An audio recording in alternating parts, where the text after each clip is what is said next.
Okay, everyone, let's talk about real filmmaking.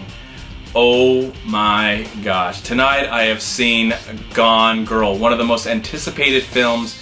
I put it on my list. I think I talked about 12 films at the beginning of the year. This is one of my most anticipated films of 2014. I love David Fincher. Even though I wasn't a big fan of this cast, I'm not a big fan of Ben Affleck. I'm not that excited that he's going to be Batman, nor do I even care that he's going to be Batman. And Rosamund Pike, she's nice in some of the films that she's in.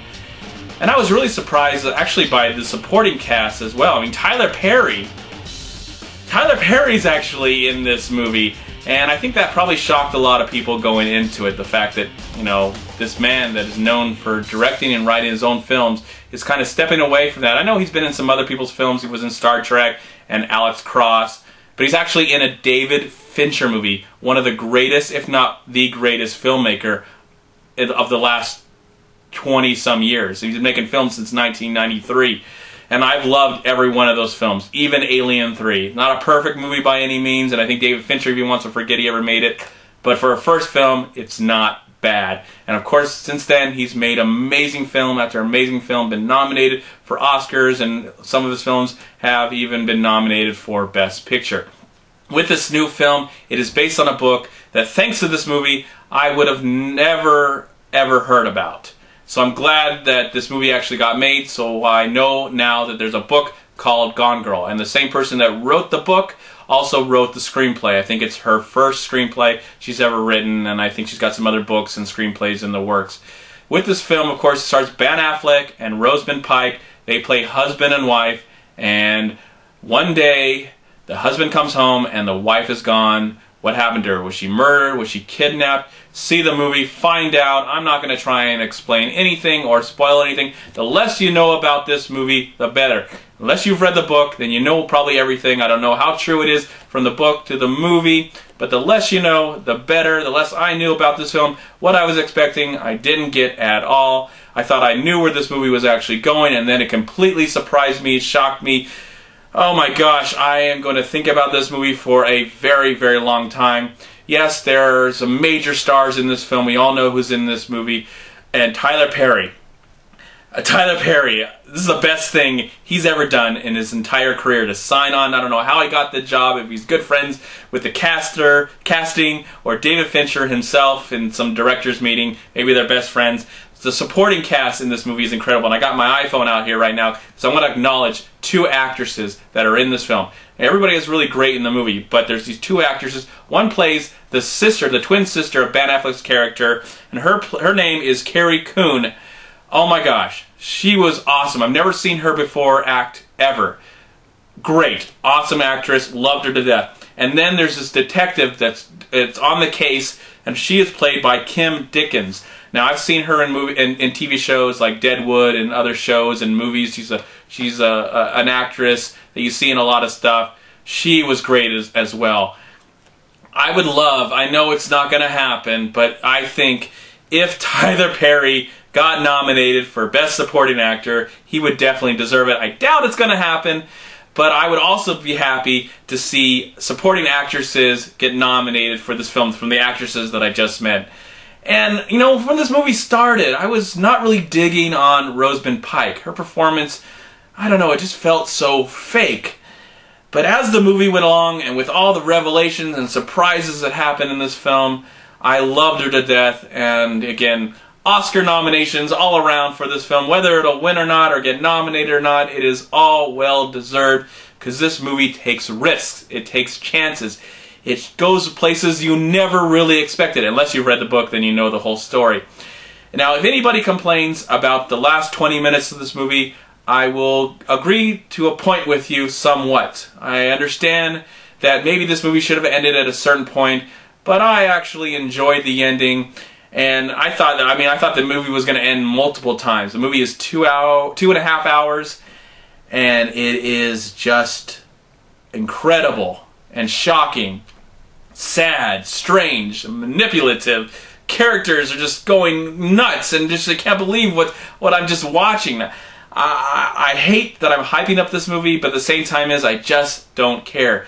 This film is incredible. the acting by Ben Affleck. It's some of the best stuff he's ever done in his entire career, and I know he won an Oscar a couple years ago for Argo. Great stuff going on there, great director, and I'm looking forward to seeing what he comes up with next.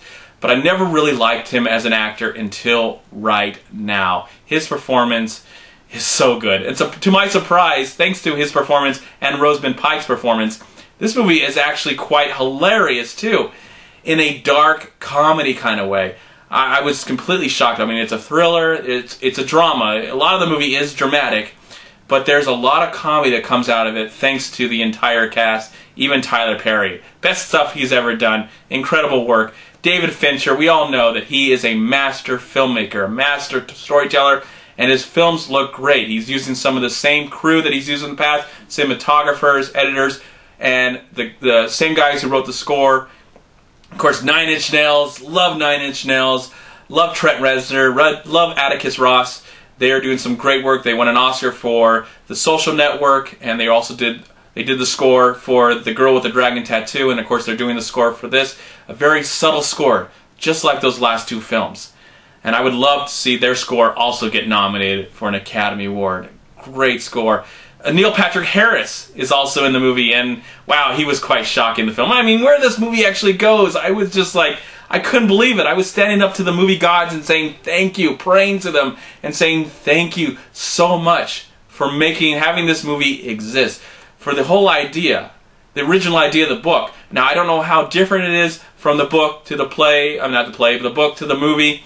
I'd be really curious. I don't read much. I'm a horrible reader, and I've got so many books that I want to read. But I really the movie made me want to go read the book and find out how true it is to the actual novel. This is a gorgeous looking movie, and what I liked about it so much is all the twists and turns it took me on. Again, I was not expecting where this film was actually going to go. I had some sort of idea. I was like, okay, you know, I'm watching the film, and I'm not trying, as I try and explain things that I liked about it, I really can't tell you, because they would ruin the movie for you, especially if you don't know what you're getting into. But I thought, okay, I thought, okay, the movie's going to go this direction, or it's going to go this direction, and then it would just flip it on its head and be like, oh my gosh, that makes sense at the same time. That is so scary and crazy. I can't believe all these crazy things are happening. I never expected where this film was go. I thought this would be some standard.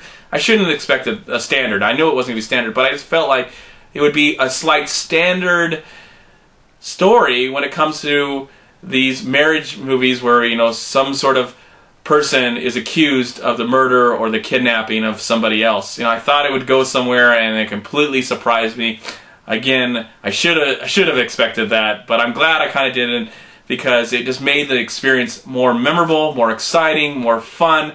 I fell in love with this movie, and even with the ending, even though it does drag a little bit at the end, I was still in love with it. Great film. David Fincher, you're the man. I can't wait to see what you come next, and I hope you return to the Millennium Trilogy and we finish out that trilogy. I would love to see more Girl with a Dragon Tattoo movies from you and other stuff. Great film, so worth the anticipation that I had for this movie. I highly recommend it. Go check out Gone Girl. It's a great film, one of the best films of the year, true masterpiece, and I hope it gets nominated for multiple awards. And for that, I know I'm forgetting lots of stuff that I want to talk about. Hopefully, maybe I'll be able to talk to some of my friends who've seen it. But for that, I'm going to close out right now and give this movie my rating. It's going to get my highest rating of the year, one of the best of movies I've ever seen in my entire life. Just awesome. Awesome stuff. For that, I'm going to give it 4 stars out of 4. Solid 4 stars out of 4. Great cinema going on here. Love this film. Check it out. Hopefully you'll enjoy it as well. Let me know what you thought about it in the comment box below. Whatever. Alright everyone, thank you so much for watching. Please like, comment, subscribe to my channel. I'm also on Twitter, and I'm on Facebook. And please go to WeLiveFilm.com and subscribe right here on YouTube to We Live Film. Also go to Long Beach Acting and Film Association right here on Facebook and Twitter. Please also go to MoviePile.com, and if you've enjoyed this movie review, please click right here. Subscribe to my channel. I'd really appreciate it. Have a great day, a wonderful night, and a wonderful life, and I will talk to you in my next movie review. Bye everyone, and peace be with you, my friends.